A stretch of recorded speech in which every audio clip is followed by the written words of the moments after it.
So today is part 3 of the Rachel Nichol case.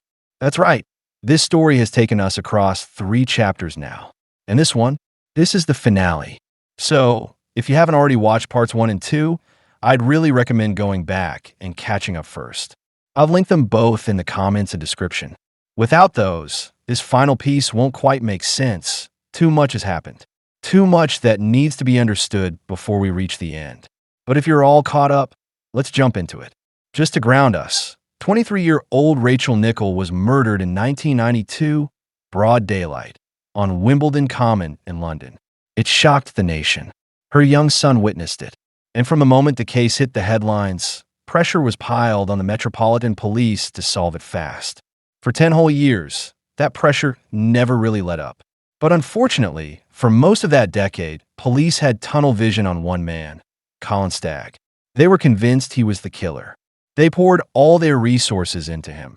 Most infamously, the ethically dubious Operation Edsel, where an undercover policewoman pretended to fall in love with him in hopes of coaxing out a confession. But Colin never confessed, because, as we now know, he wasn't the murderer. In fact, thanks to advancements in forensic science, DNA evidence definitively proved that Colin Stagg had nothing to do with Rachel's death.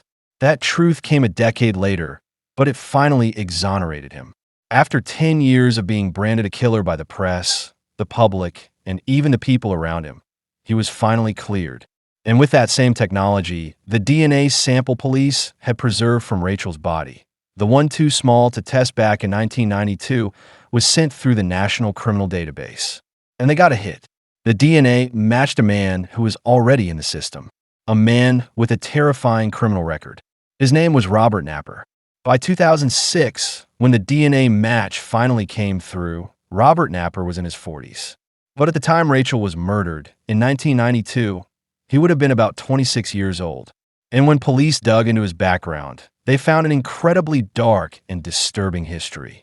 Robert Napper was born on February 25, 1966, and raised in Plumstead, southeast London.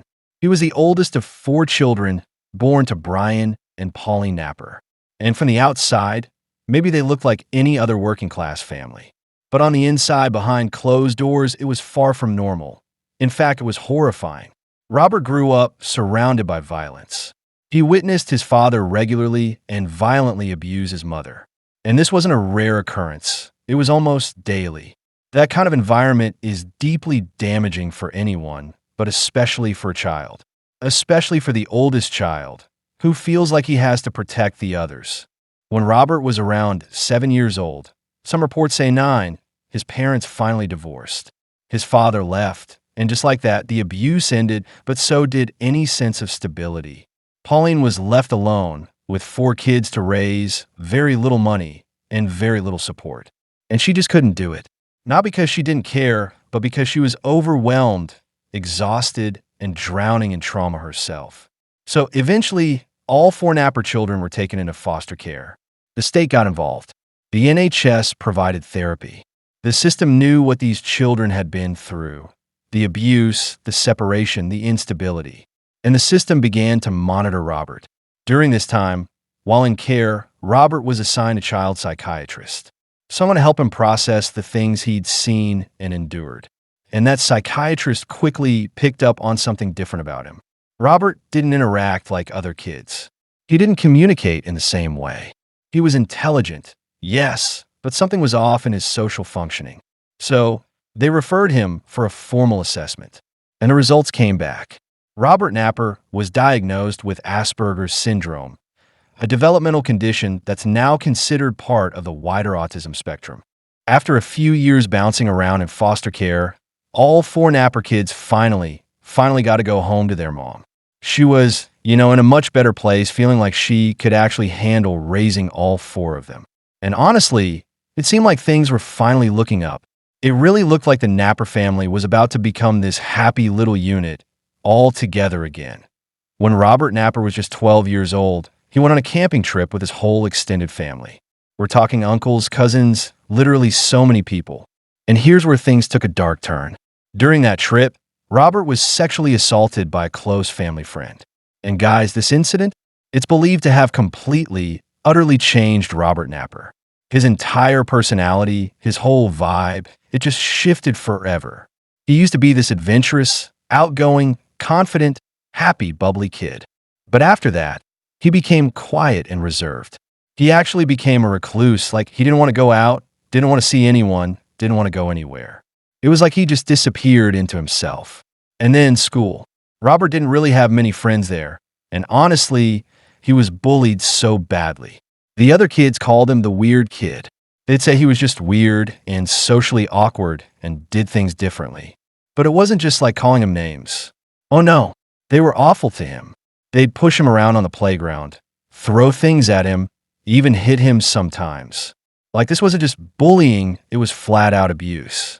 So yeah, he had no friends at school, no real support system to turn to when all this was happening.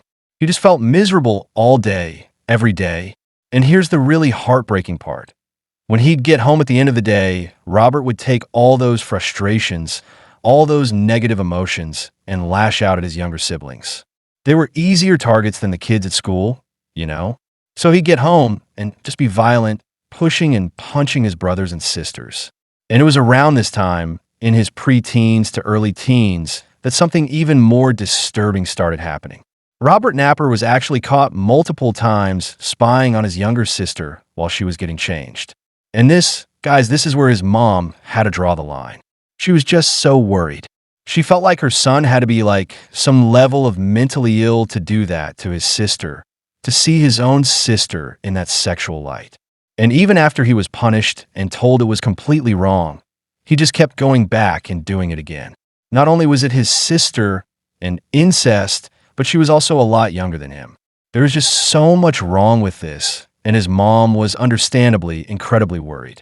So eventually, Robert's mother took him to see a child psychiatrist. She didn't know exactly what she was expecting, maybe a recommendation for therapy, maybe just some reassurance that her son would grow out of whatever phase he was in. But what she got was something far heavier. Robert Napper, still just a teenager, was diagnosed with paranoid schizophrenia. Looking back, there had been signs, strange behaviors that people around him had mostly brushed off. Little things they'd chalked up to kids just being kids. But now, those signs were starting to fall into place. One of the more consistent signs, even from a young age, was Robert's habit of telling elaborate lies. Not just exaggerations, but full-blown fabrications that had no connection to reality. He'd tell people he had been kidnapped, that his fingers had been cut off and grown back, that he'd once met the Queen of England, that he had won prestigious awards or survived impossible things. These weren't playful stories or imagination. These were lies that he clung to with conviction.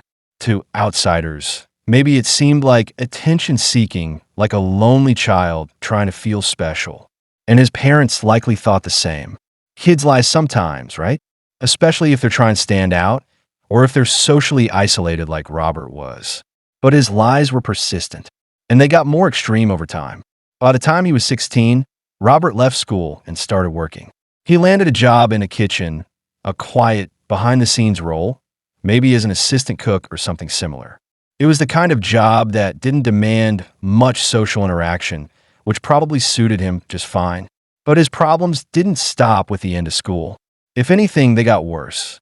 You might think that once he left the bullying behind, once he had a job and some independence, things at home would start to calm down. But they didn't. His behavior, especially around his younger sister, became more troubling. There was a discomfort in the air whenever he was around her, something unspoken but deeply unsettling. His mother could feel it, and eventually, she couldn't ignore it anymore. After everything they'd been through, the years in foster care, the struggle to rebuild their family, she made the heartbreaking decision to ask Robert to leave. She couldn't keep him in the house anymore. Not like this. So, Robert Napper moved out. He found himself a bedsit, a tiny self-contained unit that gave him a bit of privacy.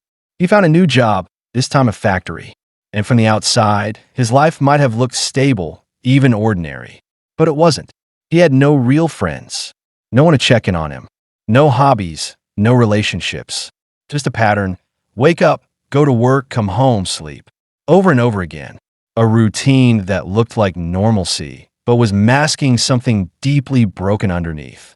By the time Robert Napper was 20 years old, the cracks that had been forming for years were no longer something he could hide. His past was dark, his behavior increasingly unpredictable, and his urges had started to spiral into dangerous territory. It was around this time that he first caught the attention of the police. One day, he was found walking the streets with an air gun. Not only was he carrying it openly, but it was fully loaded, an alarming sight even if the weapon itself wasn't classified as a firearm. This encounter didn't lead to formal charges. The police confiscated the gun, issued him a stern warning, and added a note to his file. No criminal record, no follow-up. Just a brief moment of intervention that, in hindsight, would barely scratch the surface of what was to come. Because while the law may have only brushed past him, something much more disturbing had already begun to take hold beneath the surface. Around this same period, Robert Napper had started acting on darker impulses. What started off as what some might classify as minor sexual offenses, indecent exposure, voyeurism, was in reality the beginning of something deeply sinister. He began flashing women in public, lurking outside windows at night, watching them undress. But soon, these small and twisted acts were no longer enough. The cravings grew. The control he once had was slipping away. Robert lived not far from a place called the Green Chain Walk, a stretch of natural footpath winding through southeast London. To many, it was a quiet, peaceful route connecting boroughs and neighborhoods, often used by locals for walks or as a shortcut during commutes. But to Robert Napper, it was a hunting ground. The foliage and trees offered cover. The winding trail gave him both access and escape routes. And on warm summer nights, when people left doors and windows open just to survive the heat, he saw opportunity. It was August of 1989. Napper was out walking the Green Chain Walk, not aimlessly, but with purpose, searching for an opening. That's when he noticed a house, its back door wide open. In Britain, that wasn't so unusual in the warmer months. Most houses weren't built for heat. No air conditioning, heavy insulation, so residents often opened every door and window just to let the air circulate. If the neighborhood felt safe, it didn't seem reckless. But Robert Napper was counting on that sense of safety. Through the window, he saw two small children in the front room, eyes glued to the television. Alone, distracted, vulnerable. Their mother was upstairs, unaware that a predator was watching her home. And then, he made his move. He slipped inside through the open back door, unnoticed. With quiet steps, he passed the living room where the children sat and climbed the stairs toward the bedrooms. He didn't have to guess where she was. The sounds told him everything. A hairdryer had just turned off. A bathroom door clicked open. A woman, freshly out of the shower, wrapped in a towel, stepped into her bedroom. She was just reaching up to unwrap the towel from her hair when she looked toward the doorway. And there he stood, Robert Napper, a stranger, a knife in his hand. His eyes were cold and unflinching. She almost screamed, but she caught herself. Her children were downstairs. And then he spoke, voice low but firm. If she made a single sound, if she fought back or tried to run, he would kill her children. That was the threat. That was the line he drew. And for any mother, there was no decision to make. She would do whatever he said. He said, if you do everything I say, no one will get hurt. After that night, Robert Napper didn't look back. With a knife in his hand and two children sitting just downstairs, he had assaulted a mother in her own bedroom. And when he was done, without remorse, without shame, he pulled on his clothes and turned to her with a chilling sentence that she would never forget. You should probably keep your doors locked. And just like that, he ran. Slipped back out through the same door he came in, vanished into the shadows of the Green Chain Walk, and presumably made his way home, leaving behind a woman shattered, a family traumatized. The moment she was certain he was gone, the woman called the police. Officers arrived quickly, and from her account and the forensic exam, they were able to collect a sample of DNA. It was clear that her attacker had left behind evidence. But when they tested that DNA against a national database, nothing came up. There was no match. That told investigators something important. Whoever did this had never been caught before. Their DNA wasn't in the system. That likely meant this was his first known attack. A first-time offender. With no match, no witness, and no CCTV, there was little the police could do. The investigation hit a wall. The case, like so many others, stalled. But just a few months later, something happened that should have changed everything. In October of that same year, Robert Napper went to his mother's house and made a confession. He told her everything, every detail. He told her how he had slipped into a home, passed two innocent children, and raped their mother at knife point. He told her how he left through the back door and disappeared into the night. His mother was horrified. The weight of what her son had just admitted was overwhelming. And to her credit, she did what any decent person would do. She picked up the phone and called the police. She told them her son had just confessed to raping a woman. She gave them his name.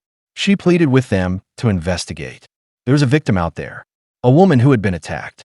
And here was a confession, handed to the police on a silver platter. All they had to do was look into it. All they had to do was test Robert's DNA against the sample they already had. But they didn't. They didn't call him in. They didn't collect his DNA. They didn't knock on his door. They didn't even try. Nothing. Absolutely nothing. It's maddening. A woman had risked everything to report her own son to protect others, and the system did nothing. And because of that failure, Robert Napper remained free. Free to walk the same streets. Free to slip back into the shadows of Green Chain Walk. And of course, he did it again. He committed dozens of similar attacks. Dozens. Almost always on or near Green Chain Walk. Over time, locals began to whisper about a name, the Green Chain Rapist. They didn't know who he was. They had no face, no identity. Just a nickname born out of fear. And by the time he was finally caught, Robert Napper had attacked at least 80 women. So you can imagine this guy's reign of terror was so long, so horrifying, so scary for the people that lived near Green Chain Walk. After that horrifying home invasion, Robert Napper didn't stop. He didn't take a break. In fact, his next attack came not long after, this time in broad daylight. He was riding a bus when he noticed a woman sitting alone. Something about her made him decide she would be his next victim. He watched her, waited. Then, when she got off the bus, he followed. Quietly, calculated, down into a nearby alleyway, where he assaulted her without mercy. That was just the beginning. His attacks escalated quickly. Now, I won't go into every single one, because, frankly, there were too many. But one in particular stood out. In this attack, he changed his approach entirely. A woman was sitting alone on a park bench. Napper didn't sneak up behind her. He didn't catch her off guard. Instead, he calmly walked over and sat beside her. And for 5 minutes, they talked. Just a normal, everyday conversation. He was polite, calm, approachable. And then, with no warning, he snapped. He attacked her right there on the bench. From that point on, his violence became more extreme, more disturbing. He started bringing knives. He raped women at knife point. He threatened their lives if they screamed. But eventually, even that wasn't enough for him. Robert Napper began stabbing women during his attacks. Not to kill, but to hurt. Superficial wounds, especially to the chest, especially to the breasts. He wanted to see the blood. That was part of it now. The act itself wasn't enough anymore. It had to come with pain, fear, violence. By this point, police knew they were dealing with a serial predator. A specific task force was created just to investigate these crimes. They called it the Green Chain Inquiry, named after the very trail where so many of these assaults were happening. And what's heartbreaking is this. Very early on, officers working on the Green Chain Inquiry reached out to the team investigating Rachel Nichols' murder. They said, "Hey, we've got a string of cases here.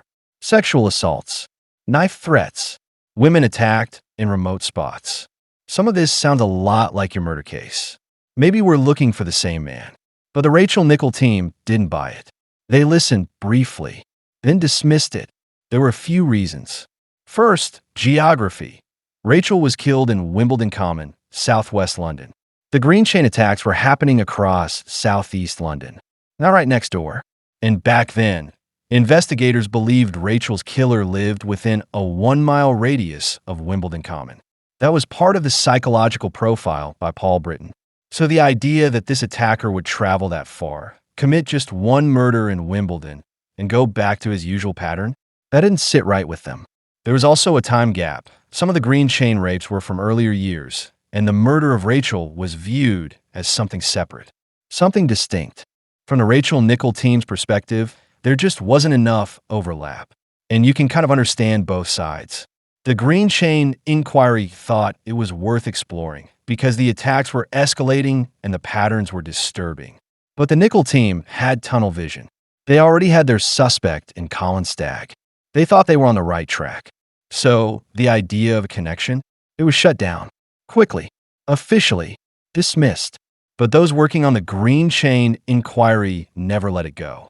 For years, they held onto the belief that the cases were linked, that they were looking at the same man, and they were frustrated, furious, even that no one took them seriously.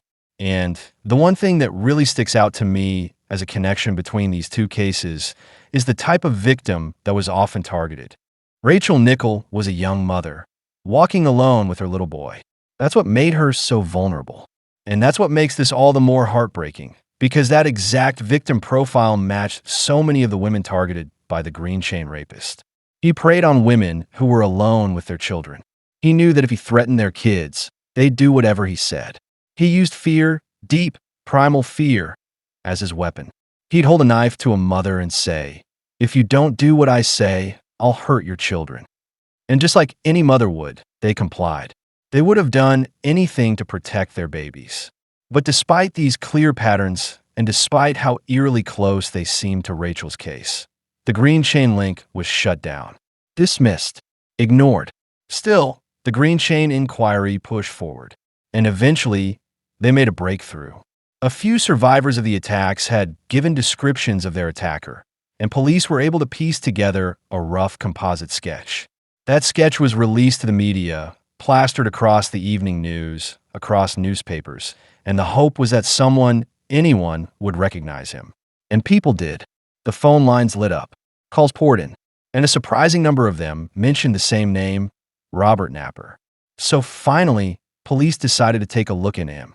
They contacted Napper and asked if he'd be willing to come down to the station and give a DNA sample. And he said, "Yeah, sure, no problem." But then, he just didn't show up. So they called again, reminded him. He apologized and said he'd come this time. And again, he didn't.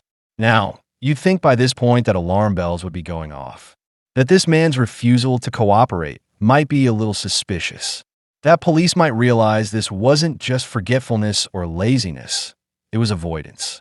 It was evasion. But no, this is where it all gets even more frustrating. Instead of following up aggressively, instead of escalating things, the police just gave up. They dropped it. Can you imagine that? A suspect refusing to provide DNA twice, and they just let it go? For a while at least.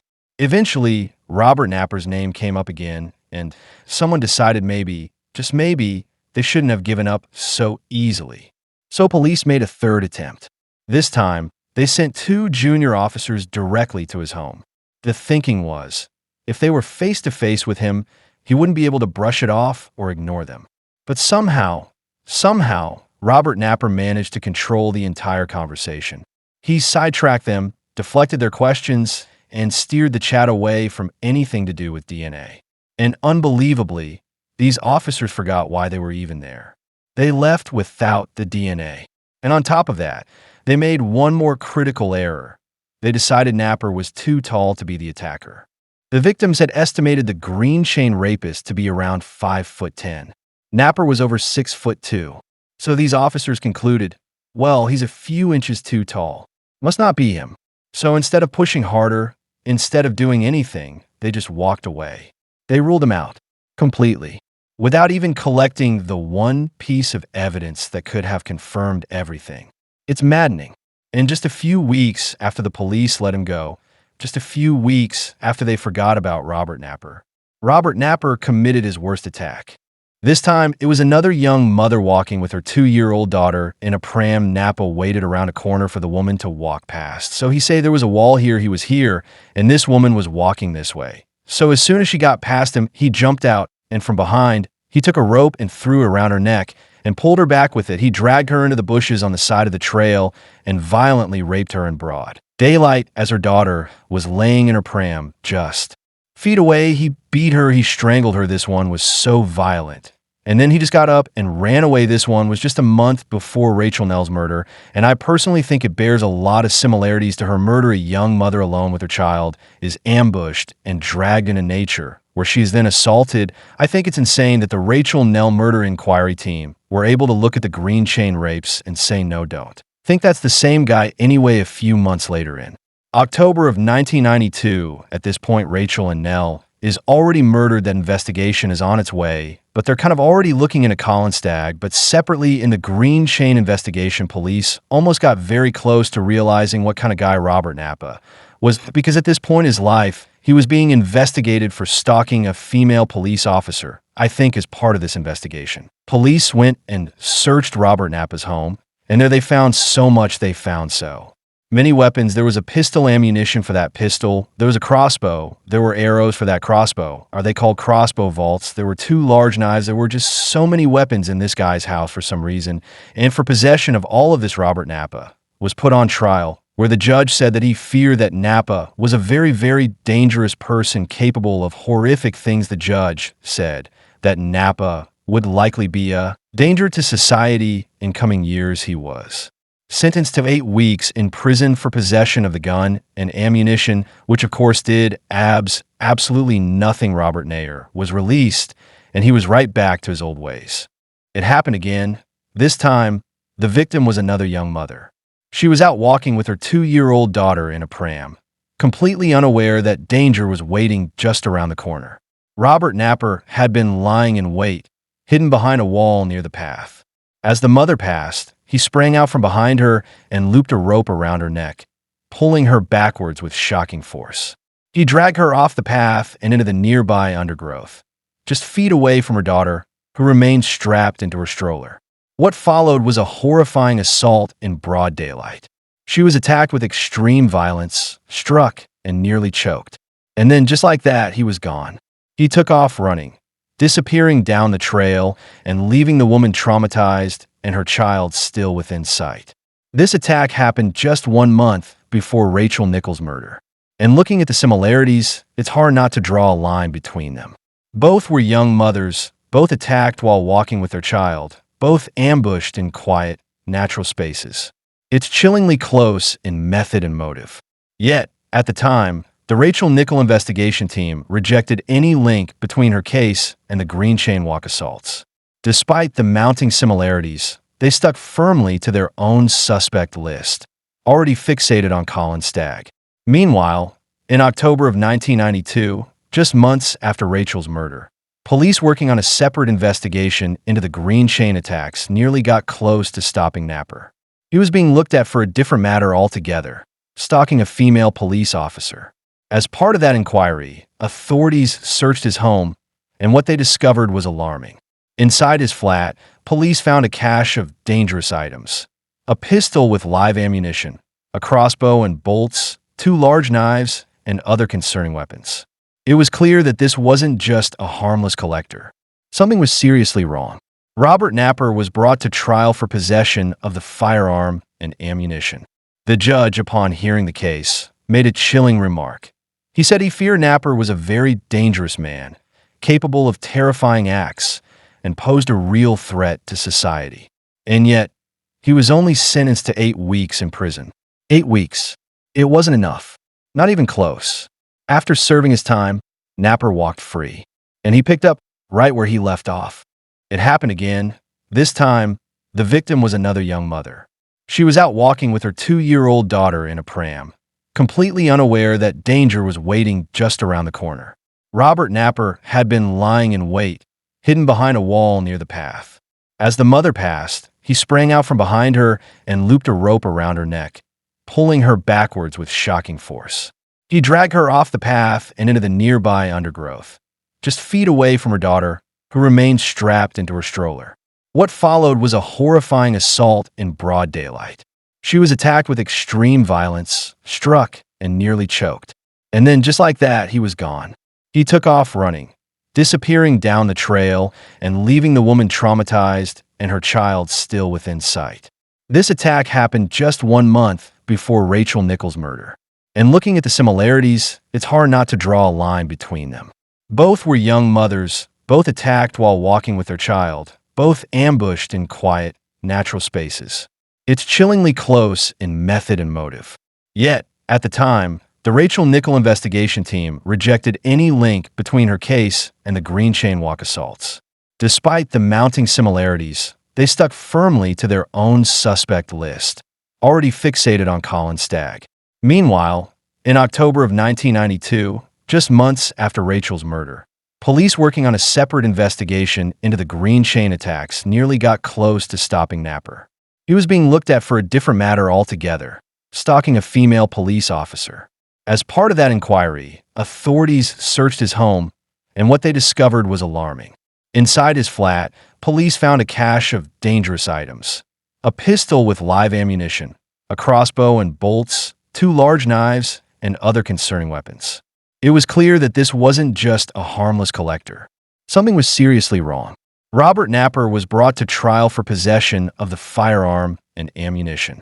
The judge, upon hearing the case, made a chilling remark. He said he feared Napper was a very dangerous man, capable of terrifying acts, and posed a real threat to society. And yet, he was only sentenced to 8 weeks in prison. 8 weeks. It wasn't enough. Not even close. After serving his time, Napper walked free, and he picked up right where he left off. It was late 1993. More than a year had passed since the brutal murder of Rachel Nichols, and yet the investigation into her case was still tangled in dead ends. The police were still clinging to their theory about Colin Stagg, and despite everything, he remained their main suspect. They were so focused, so completely fixated on him, that it blinded them to everything else. And then, news broke from across the city: a horrifying double murder on the opposite side of London. Another young mother, and this time, her child too. 27-year-old Samantha Bissett, Sam, as she was lovingly known, was found dead inside her South London home, along with her 4-year-old daughter, Jasmine. Sam was a fierce and independent woman, described by friends as headstrong, articulate, and deeply passionate. She was proudly feminist and had always been socially conscious. But above everything else, Sam's world revolved around Jasmine. She adored her little girl. Every decision she made, every plan she formed, was rooted in building a safe and beautiful life for her daughter. At the time of her death, Sam had been in a relationship with a man named Conrad. The two had built something genuine, something strong. He didn't just love Sam. He loved Jasmine too. He was already like a father to her. They lived together in a cozy little home, and they were in the early stages of planning their future, saving for a deposit on a house, dreaming of the years ahead as a family. They had stability, hope, and a deep, mutual love. That's what made what happened next so devastating. Conrad had been away for the night, staying at his father's place. When he returned home the next day, everything fell off the moment he arrived. The front door was locked. That wasn't unusual, necessarily. Maybe Sam and Jasmine had gone out for the day. But when he stepped inside using his key, something felt wrong. Right away, his eyes were drawn to the living room carpet. There was a massive, dark stain spread across the floor. His first thought was confusion. Had Sam spilled something and just left it there? It wasn't like her. Still, trying not to overthink it, he made his way into the kitchen to grab a cloth to clean it up. That's when the full picture started coming into focus. The kitchen was a mess. One of the cupboards, where Sam kept all her neatly folded clothes, was wide open, its contents scattered chaotically across the floor. That wasn't right. Sam didn't live like that. She was tidy, organized, careful. Nothing about this scene made sense. For a moment, panic began to creep in. Had someone broken in? Heart pounding, Conrad rushed to the living room to find Sam. And as he opened the door, he was met with a sight that would haunt him for the rest of his life. There on the floor was her body. At first, he couldn't quite register what he was seeing. Her body had been partially covered, deliberately, perhaps by the person who'd done this. Only her head, hands, and feet were visible. But it didn't take long. One look at her face, and Conrad knew. She was gone. She wasn't just injured. She wasn't unconscious. She was dead. In shock, stumbling through a storm of disbelief and dread, He ran to the phone to call emergency services. But as he picked it up, one horrifying realization stopped him in his tracks. Jasmine. Jasmine had been home with her mother. He bolted upstairs. Jasmine had been asleep in her cot when it all happened. The same cot she'd been sleeping in just hours earlier, safe in the arms of innocence. Conrad reached the bedroom and saw her little body, still tucked beneath her blanket. For a moment, he hoped, desperately hoped, that maybe she was okay. Maybe she just slept through it all. Maybe. But as he stood there, watching her chest for any sign of breath, he saw nothing. No rise. No fall. Just stillness. Just silence. So he ran back downstairs to the phone to call 999.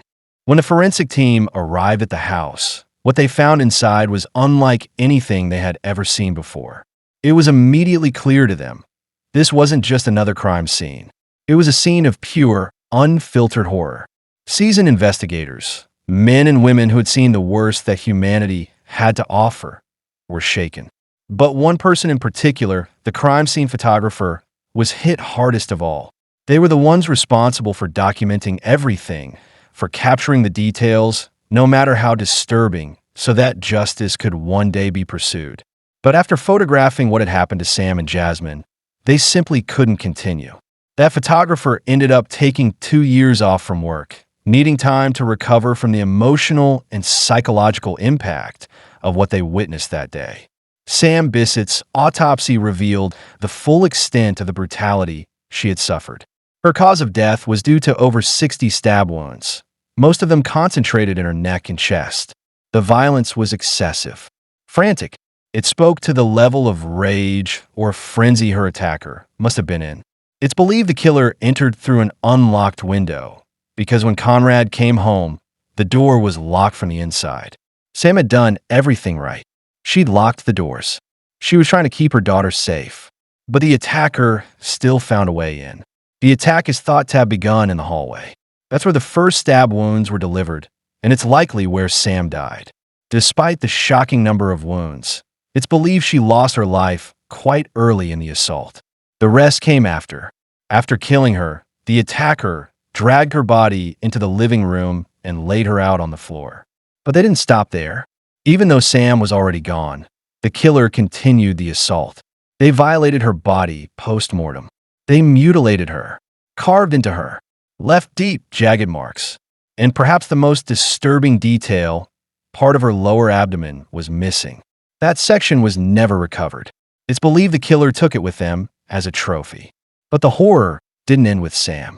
Upstairs, asleep in her cot, was 4-year-old Jasmine Bissett, a child, an innocent girl who had no way of understanding what was happening downstairs. The attacker went into her room, violated her, and then smothered her to death.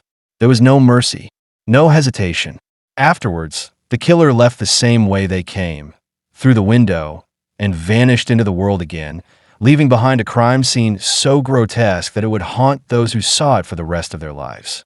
When police began their investigation into the brutal murder of Samantha and Jasmine Bissett, one of the first people they spoke to was Sam's boyfriend, Conrad. After all, he had discovered the scene. He lived with them. He knew their routines, their concerns, and perhaps, just maybe, he could help them understand why this had happened. They sat down with Conrad and asked him the most haunting question imaginable. Is there anyone who would want to hurt Sam? It wasn't an easy question to hear, let alone answer. But Conrad was honest. As far as he knew, Sam didn't have any enemies. She wasn't the kind of person who stirred up trouble or carried grudges. She was warm, strong-minded, kind-hearted, and deeply focused on building a good life for her daughter. If anything, Sam had gone out of her way to live peacefully. But as the officers pressed further, Conrad remembered something, a detail that at the time had seemed unsettling but not urgent. Now, in hindsight, it felt like a warning that had gone unheard. He told the police that in the weeks leading up to her murder, Sam had started to feel like she was being watched. At first, she brushed it off. She was confident, a free spirit. Around the house, she was comfortable in her skin. She would often walk around without clothes on, and she didn't have curtains or blinds on the windows, something Conrad had always warned her about. They lived in a ground floor flat, right next to a small patch of trees and several alleyways. There were shadows out there, places someone could hide, someone who wanted to look in. And Conrad, more than once, had told her, "You don't know who might be watching." Sam had always smiled and reassured him. She said it was fine. She wasn't worried. But that changed about a week before her murder. One night, she was walking past the window when something caught her eye. She turned, looked out, and locked eyes with a man, a stranger, standing outside, watching her. She saw him clearly. He didn't flinch. He didn't hide. He was just staring. That shook her. It was the first time she admitted she might have reason to be scared. And now, standing in the aftermath of her murder, Conrad couldn't help but connect the dots. What if that man had been watching her for days? Weeks? What if he had been learning their routines, waiting for the perfect moment? Conrad had been out of the house that night, something he rarely did. And now, he was haunted by the idea that whoever this man was, he might have known that. He might have waited until Sam was alone with Jasmine. It was chilling. Thankfully, unlike Rachel Nichols' case, this crime scene actually gave investigators something to work with. Some form of hope. They found a footprint, clean and clear, pressed into the blood. And they found something even more valuable, a fingerprint. But here's the strange part. That fingerprint wasn't identified right away. In fact, when they first ran it, the results came back as inconclusive. It wasn't because of a lack of quality. No, the fingerprint was perfect. But what complicated things was something almost impossible to predict. The print found at the crime scene was almost identical to one of Sam Bissett's own fingerprints. And that is where things got weird. Because the chances of two people having similar fingerprints? Incredibly rare.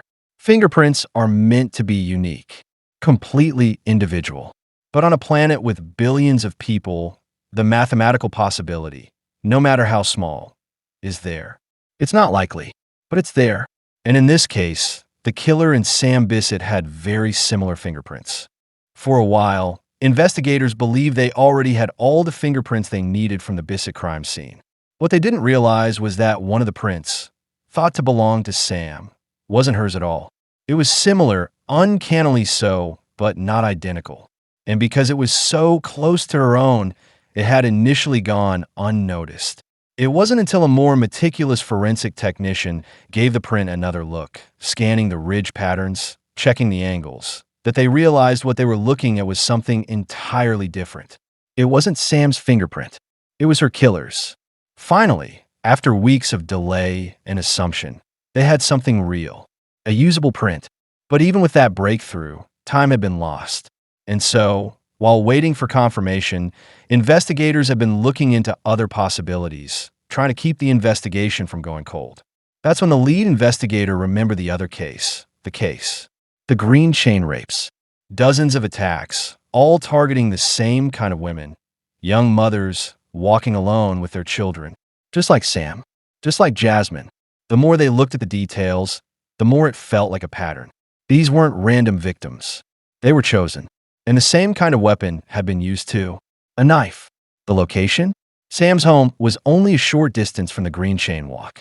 And for anyone who knew that area well, it would have been a perfect route. A hidden path, a fast exit, or even a quiet way to stalk without being seen. Investigators began wondering if this could be the same man. The same one who'd been terrorizing women across southeast London for years. And honestly, it made sense. Most serial offenders, especially violent ones, don't just stop. They escalate.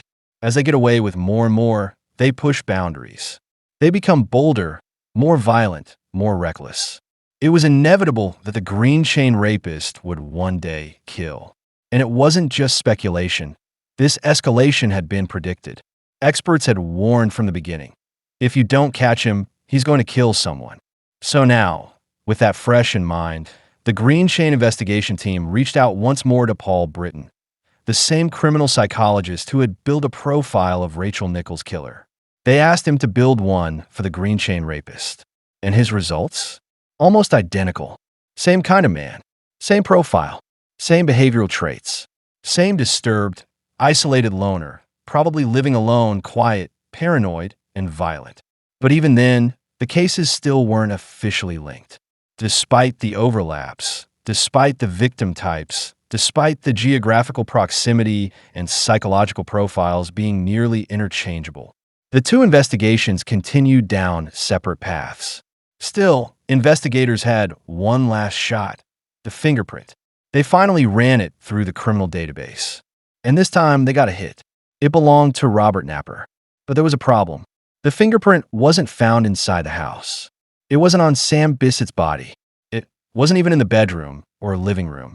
The print had been lifted from a metal railing outside the home. Specifically, a fence they believed Napper had climbed over to gain access to the property. They suspected he had used it both when entering and escaping. And while that was incredibly suspicious, it wasn't the kind of evidence that would hold someone immediately. Because Robert Napper could argue that he had touched that railing at a completely different time. Maybe he knew someone in the neighborhood. Maybe he had passed through on a walk. So as strong as the fingerprint was, it wasn't the most damning evidence because he could easily come back and be like, oh, I know someone that lives in that area. So the likelihood of me touching that railing before in my life is quite high. If the fingerprint was on Sam Bissett's body, then they would have had him then and there. But with it being on the railing, it's not that easy. So now that they had Robert Napper's fingerprint on the railing outside Sam Bissett's home, the police knew they needed more. As compelling as it wasn't enough to bring him down alone. It placed him near the crime scene, but not inside it. Not in a way that would convince a jury beyond all doubt. They needed supporting evidence, something that would strengthen their case, make that fingerprint undeniable. So they launched a 24-hour surveillance operation on him. For days, plainclothes officers followed Robert Napper everywhere he went. They trailed him through city streets, onto buses, down into the London Underground.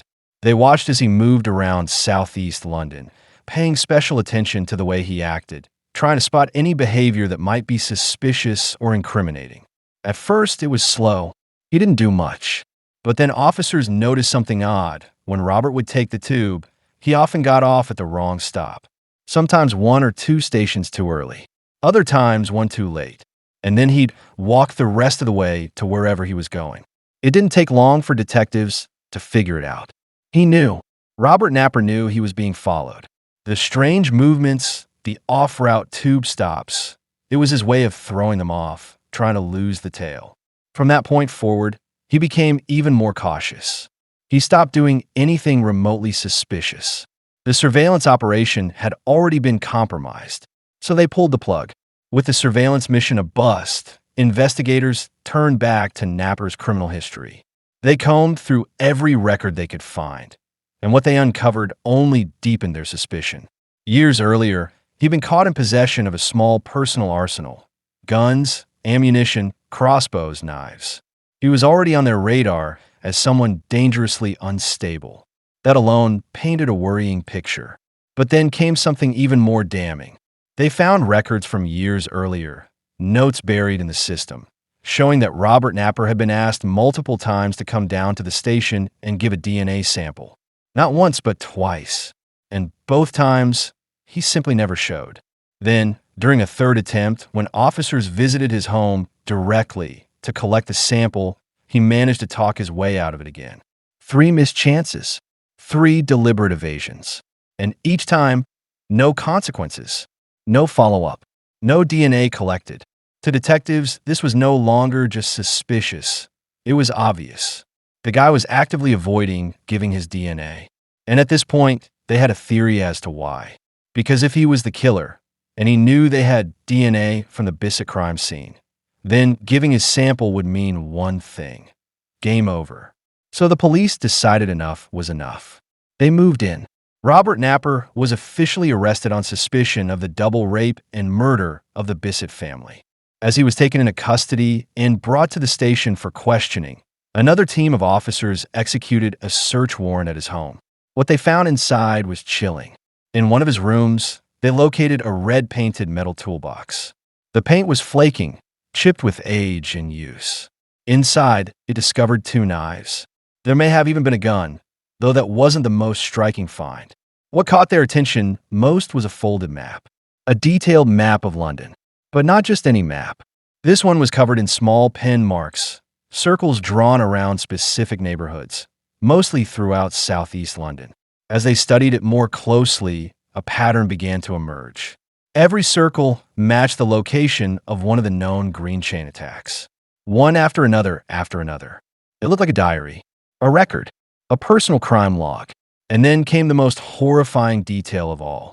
One of the circles on that map matched the exact location of Sam and Jasmine Bissett's home. Had Napper returned after murdering them and marked their address? Had he drawn that circle as a trophy? The officers kept searching. In his closet, they found a pair of trainers, worn but still intact. They bagged them for testing and sent them to forensics. And when they came back, the sole pattern from those shoes matched perfectly with a bloody footprint left at the Bissett murder scene. There was no doubt anymore. The investigators were convinced. Not only did they have their double murderer, but they probably also had the green chain rapist there in police custody. In May of 1994, after years of horror, Robert Napper was finally brought to justice, at least officially. He was formally charged not only with the brutal rape and murder of Samantha and Jasmine Bissett, but also with 2 additional rapes and 2 attempted rapes linked to the green chain attacks.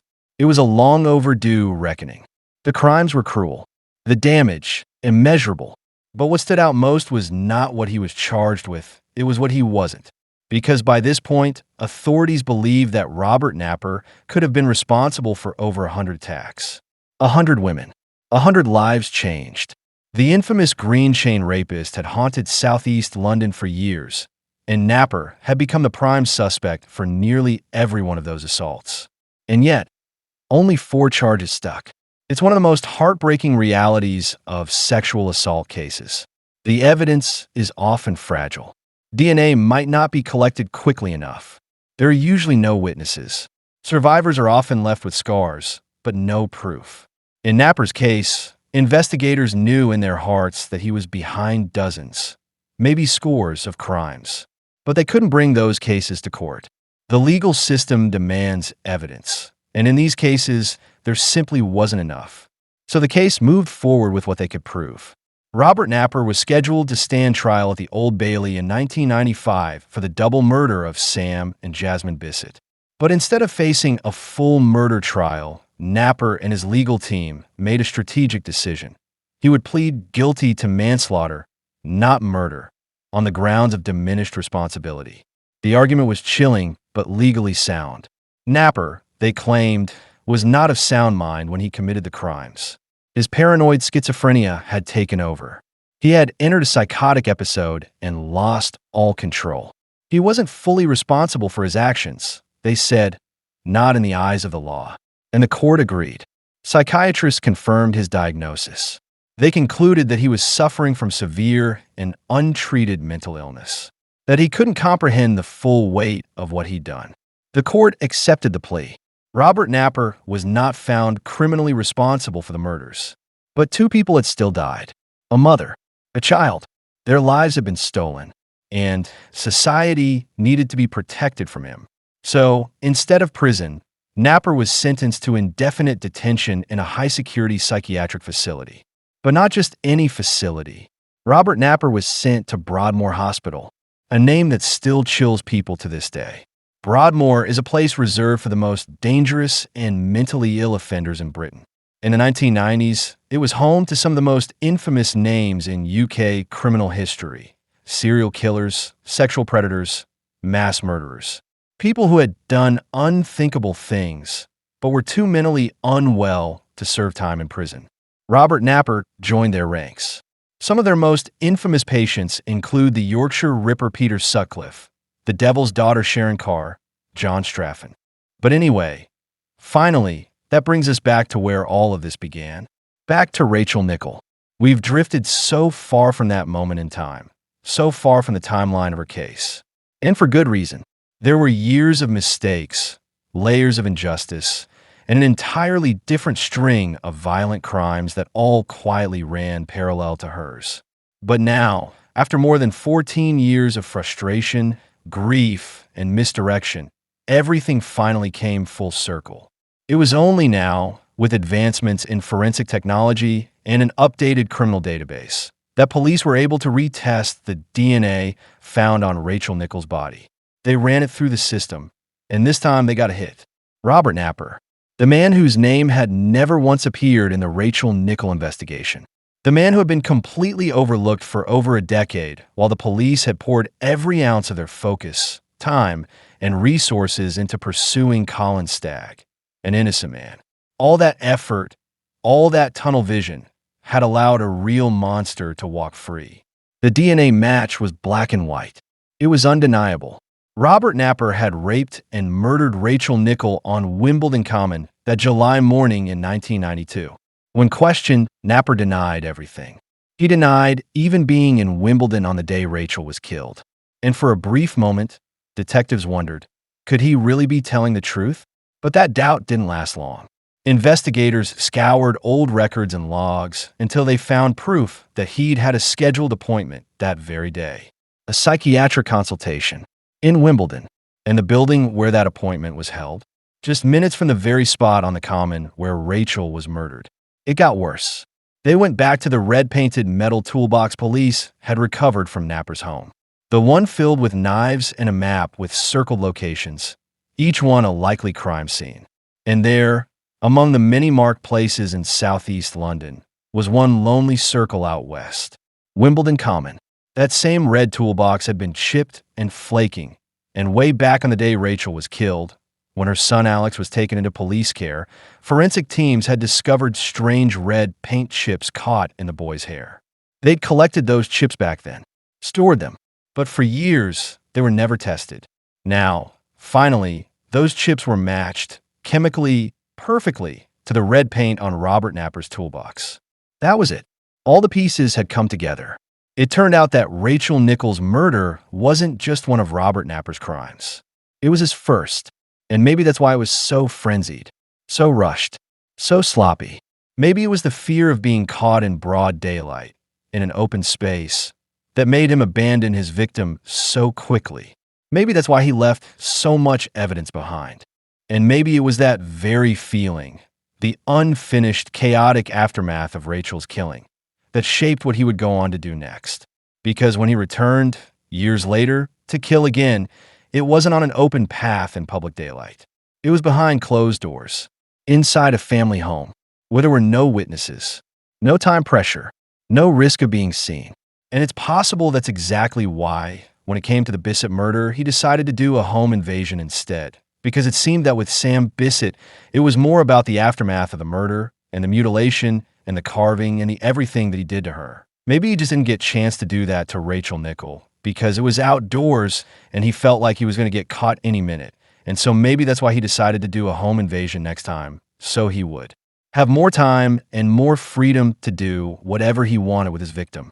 So, in 2008, 16 years after Rachel Nichols was murdered on Wimbledon Common, Robert Napper was finally brought back into court. After all that time, all the missteps, all the denial, and the years wasted on the wrong suspect, the truth was now impossible to ignore.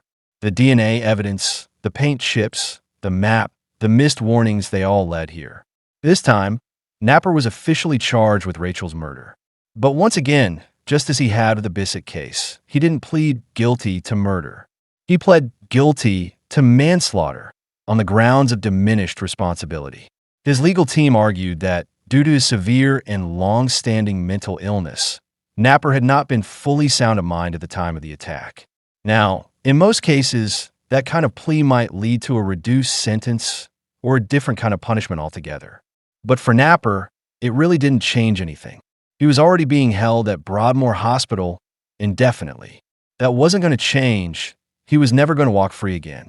This final court proceeding wasn't really about punishment anymore. It was about recognition. It was about finally naming the right man. It was about Rachel's family hearing those words spoken in a courtroom, that Robert Napper was responsible, that in the eyes of the law, he was her killer. And at long last, after more than a decade of confusion, denial, and heartache, Rachel Nichols' family had some form of justice. Colin Stagg, whose life had been shattered by a false accusation, had his name cleared. And the case that had haunted British criminal history for so long was finally, officially closed. Of course, a trial can't heal all wounds. It can't undo what happened. But at least, for those closest to Rachel, there was now truth and sometimes that's the most anyone can ask for. In the aftermath, there was compensation paid out. Colin Stagg was awarded a substantial sum, reportedly around £706,000, for the trauma, the media circus, and the wrongful suspicion that had followed him for years. And rightly so, but he wasn't the only one. Lizzie James, the undercover officer from Operation Edsel, also sought damages. She filed a legal claim against the Metropolitan Police, saying that their decision to use her in such an unethical and psychologically demanding sting operation had ruined her career and harmed her mental health in the process. The operation had, after all, pushed her into disturbing territory, writing seductive, violent, fantasy-laced letters to a man she was pretending to fall in love with, all to provoke a confession he never gave. The case didn't go to trial. Instead, it was settled out of court, and Lizzie James was awarded £125,000 in compensation. Not long after, she took early retirement from the police force. Now, not everyone agreed with that payout. There's been a lot of debate over whether it was deserved. Some people feel for her. She was, after all, a woman carrying out an incredibly difficult assignment, one that clearly took a toll on her. Others argue that she agreed to the role, and that the harm done to her career and reputation was the natural consequence of a deeply flawed operation. But the real comparison that caused a wave of public anger was this: Alex Hanscom, Rachel's son, the little boy who had witnessed his mother being murdered, who was left alone on that grass, who had to grow up with that horror in his memory.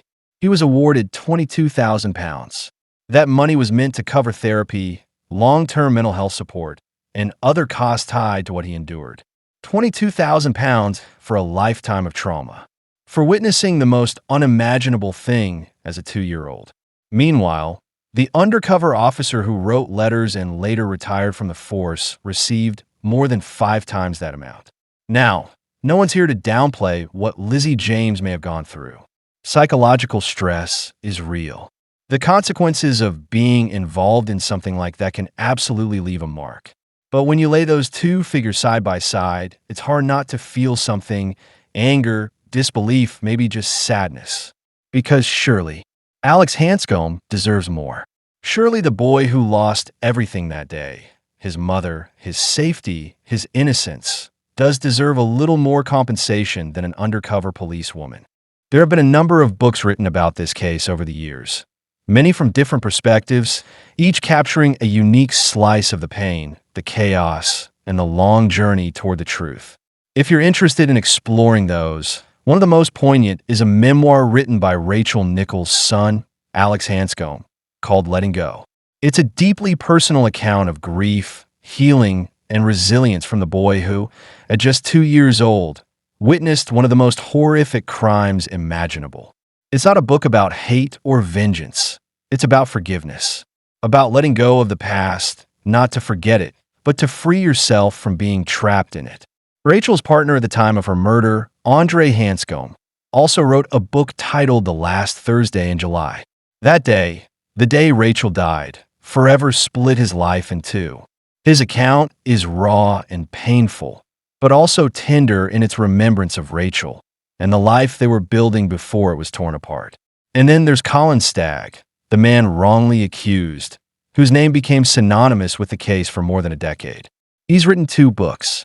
The first, Who Really Killed Rachel, was published before Robert Napper was ever identified as the real killer. So in many ways, it's a time capsule, capturing the confusion, the fear, and the desperation of a man trying to clear his name while the real monster walked free. His more recent book, Pariah, offers a deeper dive into the emotional cost of being misjudged by an entire nation, how it felt to be cast aside, abandoned, and vilified by the very system meant to protect innocent people like him. What's striking, reading all of these accounts, is how many lives were affected by one terrible act of violence. Not just Rachel's, but Andre's, Alex's, Colin's, and countless others who were pulled into the aftermath. But if there's any solace to be found in all of this, it's in seeing how some of those people found their way back to peace. Alex Hanscom, for example, he's doing remarkably well. From what I found in my research, he moved to Barcelona and became a yoga instructor. He's spoken about his journey through grief, how he made peace with the past by not clinging to resentment. He believes that holding on to bitterness only poisons the person carrying it, not the one who caused it. And so, through healing and reflection, he chose to live without hate.